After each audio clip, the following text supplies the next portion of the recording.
Hello नमस्कार, जय हिंद, वंदे मातरम। आप देख रहे हैं जियो न्यूज और हम आपके लिए लेकर आए हैं देश दुनिया की, आपके राज्य शहर की सिलेक्टेड काम की फटाफट बड़ी खबरें। लेकिन उससे पहले यदि आपने हमारे चैनल को सब्सक्राइब नहीं किया है तो चैनल को सब्सक्राइब करके बेल नोटिफिकेशन ऑन करें और इस वीडियो को ज्यादा से ज्यादा लाइक और शेयर करें। बड़ी खबरें देखने से पहले आपके लिए आज का सवाल, 9-2-11 हो जाना मुहावरे का सही अर्थ क्या है? ऑप्शन ए भाग जाना, ऑप्शन बी छुट्टी दे देना, ऑप्शन सी शक्तिशाली होना और ऑप्शन डी छूट जाना। इस सवाल का जवाब हमें कमेंट करें और आप किस राज्य और शहर की ज्यादा खबरें देखना चाहते हैं हमें कमेंट करके बताएं ताकि हम आपके राज्य शहर की ज्यादा खबरें दिखा सकें। चलिए अब देखते हैं आज की फटाफट बड़ी खबरें। वोटर कार्ड को आधार से लिंक करने की चल रही है तैयारी। चुनाव आयोग गृह मंत्रालय की बैठक में फैसला, प्रक्रिया पर एक्सपर्ट की चर्चा जल्द शुरू होगी। खबर है कि चुनाव आयोग और unique identification authority of India यानी UIDAI के विशेषज्ञ जल्द ही आधार वोटर ID कार्ड लिंक करने पर तकनीकी परामर्श शुरू करेंगे। गृह मंत्रालय और चुनाव आयोग की बैठक हुई है जिसमें यह फैसला लिया गया है। आयोग का कहना है कि वोटर कार्ड को आधार से जोड़ने का काम मौजूदा कानून और सुप्रीम कोर्ट के निर्देशों के अनुसार किया जाएगा। इसके लिए चुनाव आयोग और UIDAI के विशेषज्ञों के बीच तकनीकी परामर्श जल्द ही शुरू होगा। चुनाव आयोग ने कहा है कि संविधान के अनुच्छेद 326 के मुताबिक मतदान का अधिकार केवल भारत के नागरिक को दिया जा सकता है, लेकिन आधार केवल व्यक्ति की पहचान स्थापित करता है। इसलिए यह निर्णय लिया गया है कि मतदाता फोटो पहचान पत्र को आधार से लिंक करने के लिए सभी कानूनों का पालन किया जाएगा। मोदी बोले, महाकुंभ में अनेक अमृत निकले, एकता का अमृत इसका पवित्र प्रसाद। राहुल गांधी बोले, भगदड़ में मारे गए लोगों को श्रद्धांजलि नहीं दी। खबर है कि बजट के दूसरे फेज के 5वें दिन प्रधानमंत्री नरेंद्र मोदी ने महाकुंभ को लेकर संसद को संबोधित किया। उन्होंने कहा कि महाकुंभ में अनेक अमृत निकले हैं, एकता का अमृत इसका पवित्र प्रसाद है।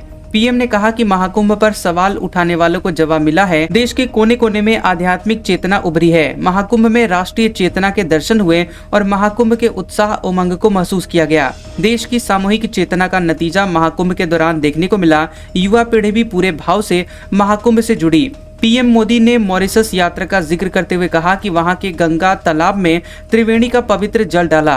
अनेकता में एकता हमारी बहुत बड़ी ताकत है और इसी विशेषता को हम निरंतर समृद्ध करते रहे, ये हमारा दायित्व है। इधर राहुल गांधी ने मोदी के महाकुंभ पर दिए गए वक्तव्य पर कहा कि मैं प्रधानमंत्री की बात का समर्थन करना चाहता था। महाकुंभ हमारी परंपरा है और संस्कृति और इतिहास है। एक शिकायत थी कि प्रधानमंत्री ने जिनकी मृत्यु हुई है उन्हें श्रद्धांजलि नहीं दी।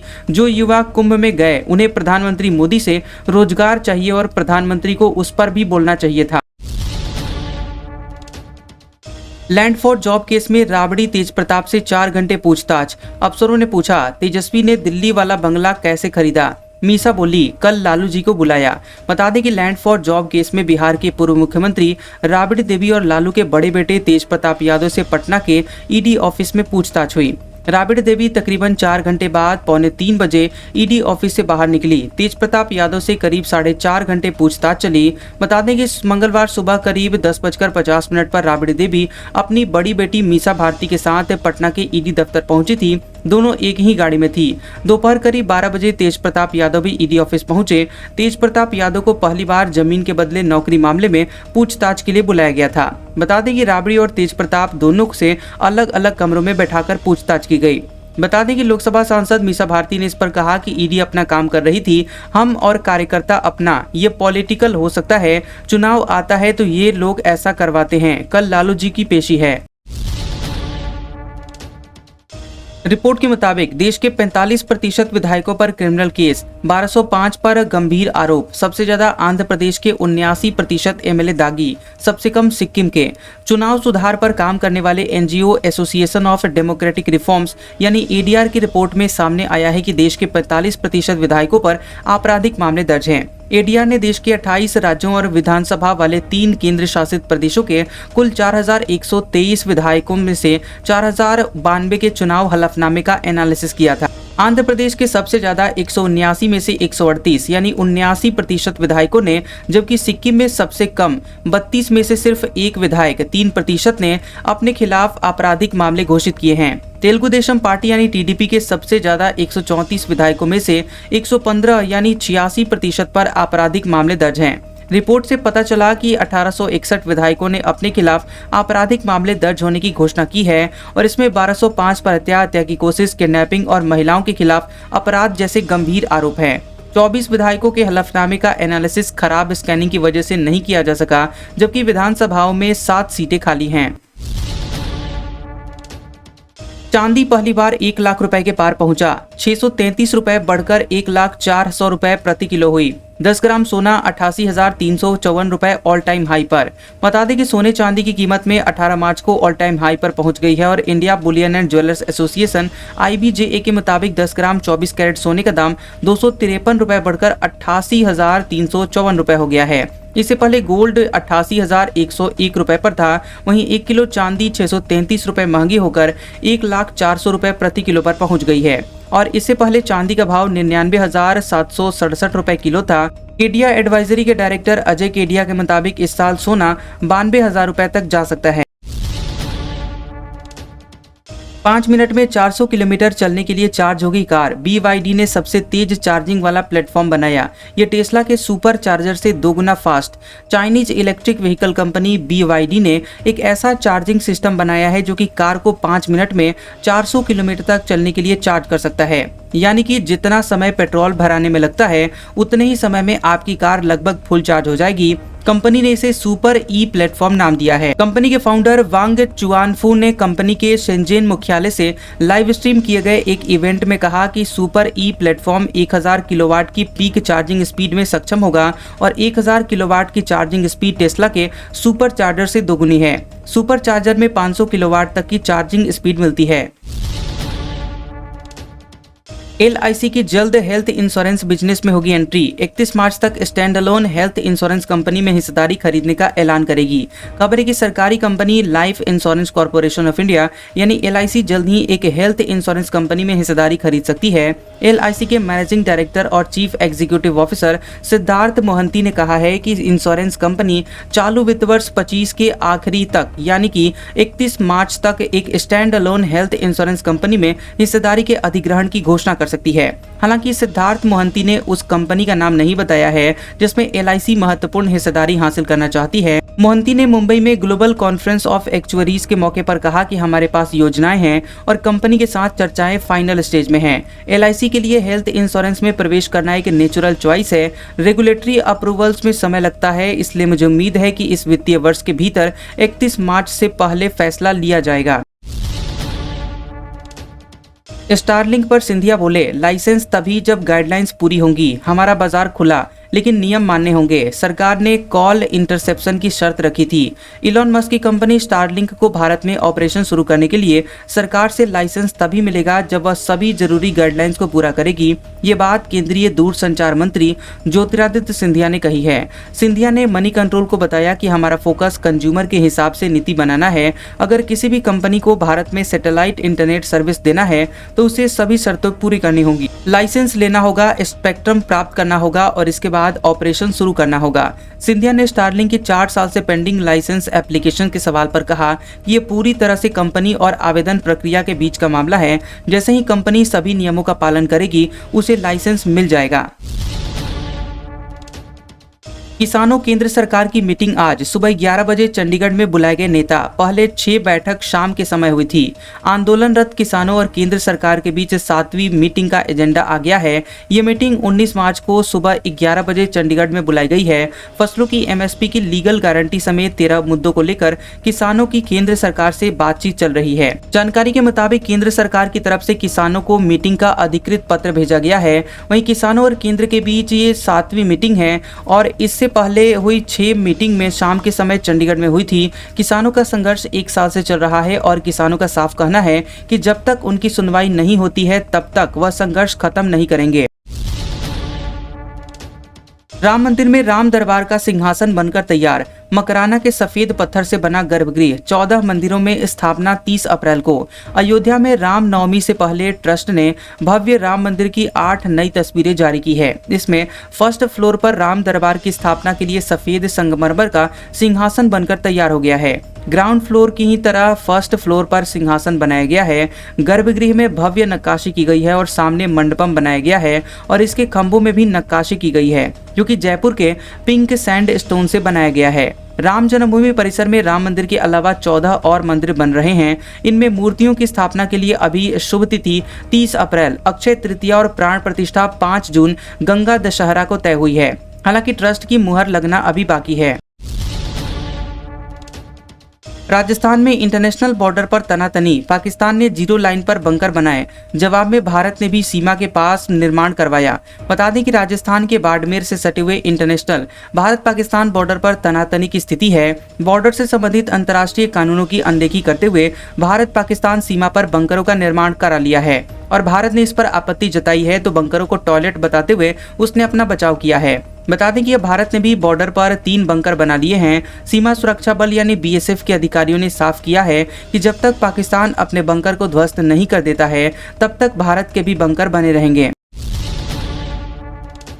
संभल में गाजी मियां के नेजा मेले पर विवाद बढ़ा, झंडे वाला गड्ढा बंद करवाया, चप्पे चप्पे पर फोर्स, ड्रोन से निगरानी, एएसपी बोले गलत परंपरा थी। संभल में महमूद गजनवी के भांजे अब्दुल सलार गाजी यानी गाजी मियां की याद में लगने वाले नेजा मेले पर विवाद बढ़ता जा रहा है। पुलिस ने मेले की शुरुआत से पहले जहां झंडा ढाल लगाया जाता था, उस गड्ढे को सीमेंट से बंद करवा दिया है। जहां मेला लगता है वहां भारी संख्या में फोर्स तैनात है, ड्रोन से निगरानी की जा रही है और एएसपी उत्तरी श्रीश चंद्र और सीओ अनु चौधरी ने पीएसी आरआरएफ के जवानों के साथ फ्लैग मार्च भी किया।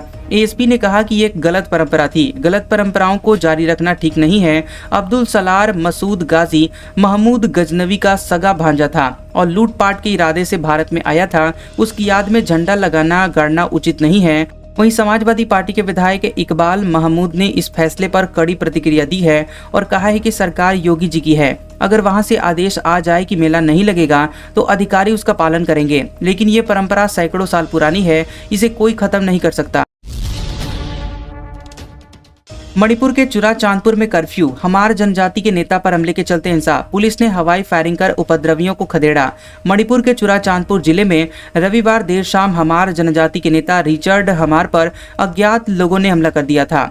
सोमवार को हमार जनजाति के लोगों ने न्याय की मांग को लेकर बंद बुलाया और इस बीच इलाके में तनाव बढ़ गया और हमार जनजाति का एक समूह सुरक्षा बलों पर पत्थरबाजी करने लगा। स्थिति को संभालने के लिए सुरक्षा बलों ने उपद्रवियों पर आंसू गैस के गोले छोड़े और हवाई फायरिंग की। इसके बाद इलाके में कर्फ्यू लगा दिया गया है। चुरा चांदपुर के अतिरिक्त जिलाधिकारी ने अगले आदेश तक भारतीय नागरिक सुरक्षा संहिता यानी बीएनएस की धारा 163, जो कि पहले आईपीसी की धारा 144 कही जाती थी, उसको लगा दिया है और सुरक्षा बलों की तैनाती भी बढ़ा दी गई है।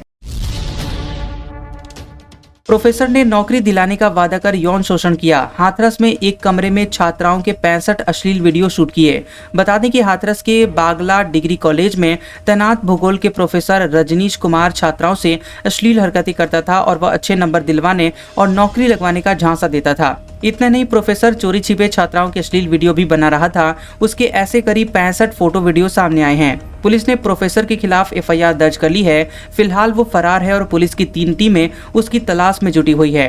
अब तक की जांच में ये भी पता चला है कि कुछ वीडियो पोर्न साइट पर अपलोड भी कर दिए गए हैं। रजनीश कुमार भूगोल के प्रोफेसर होने के साथ ही कॉलेज के चीफ प्रॉक्टर भी थे।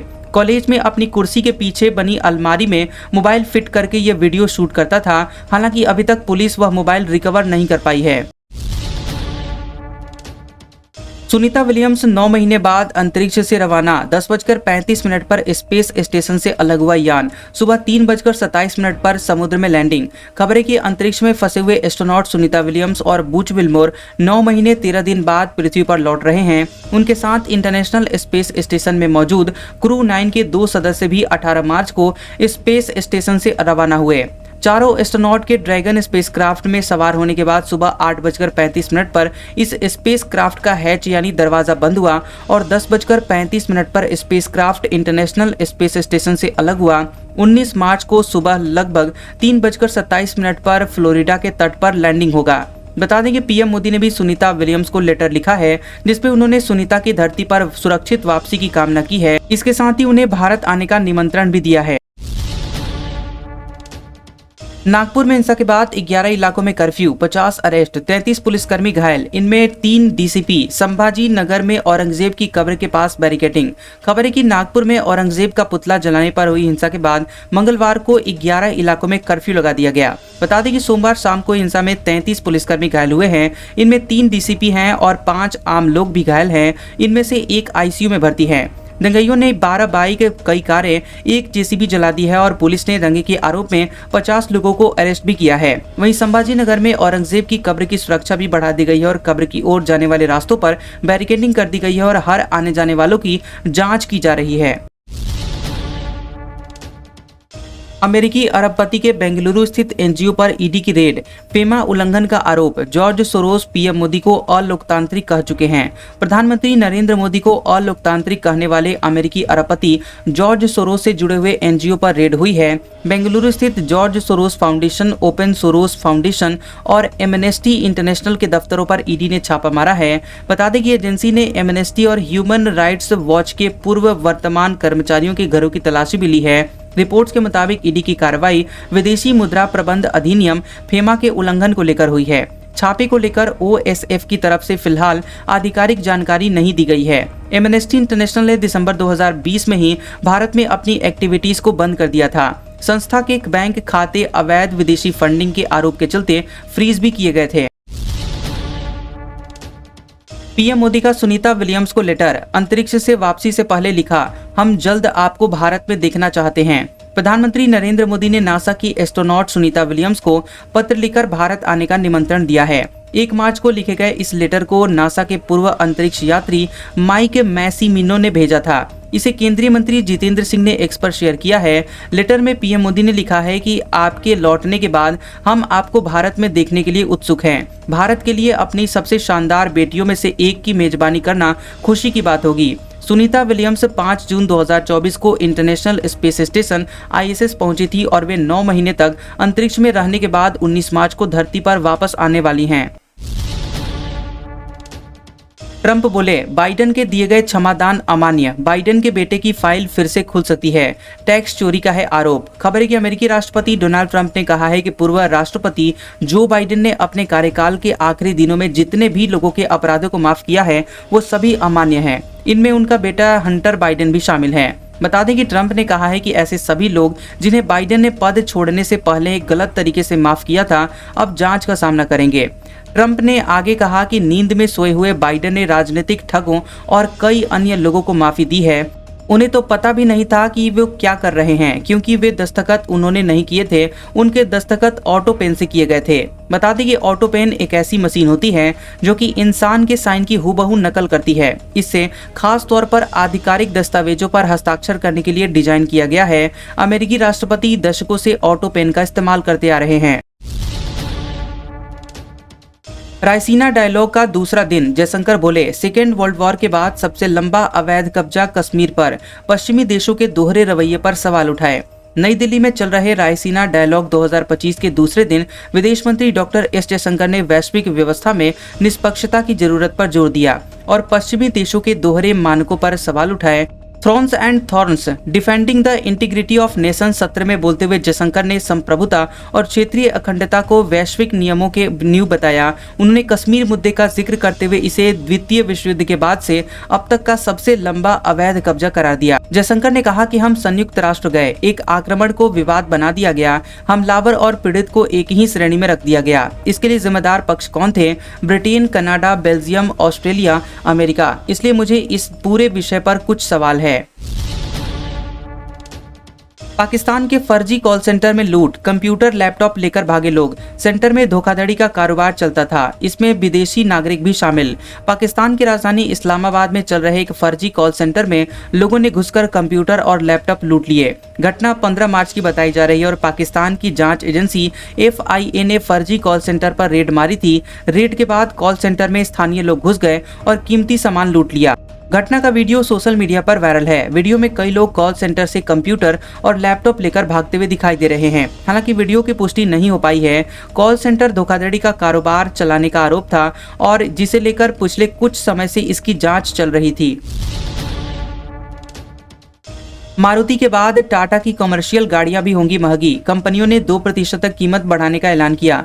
वजह मैन्युफैक्चरिंग कॉस्ट बढ़ना है। मारुति सुजुकी के बाद टाटा मोटर्स ने अपनी गाड़ियों के दाम बढ़ाने का ऐलान कर दिया है। नई कीमतें 1 अप्रैल 2025 से लागू होंगी और कंपनी ने एक्सचेंज फाइलिंग में इसकी जानकारी दी है। टाटा मोटर्स ने बताया है कि इनपुट कॉस्ट और लॉजिस्टिक्स में बढ़ोतरी के चलते ये फैसला लिया गया है। कंपनी का कहना है कि कीमतों में बढ़ोतरी सभी कमर्शियल व्हीकल्स की रेंज पर लागू होती है और अलग अलग मॉडल और वेरिएंट के मुताबिक बढ़ोतरी अलग अलग होती है। इससे पहले मारुति सुजुकी ने भी अप्रैल 2025 से अपनी गाड़ियों की कीमतों में बढ़ोतरी का ऐलान किया था।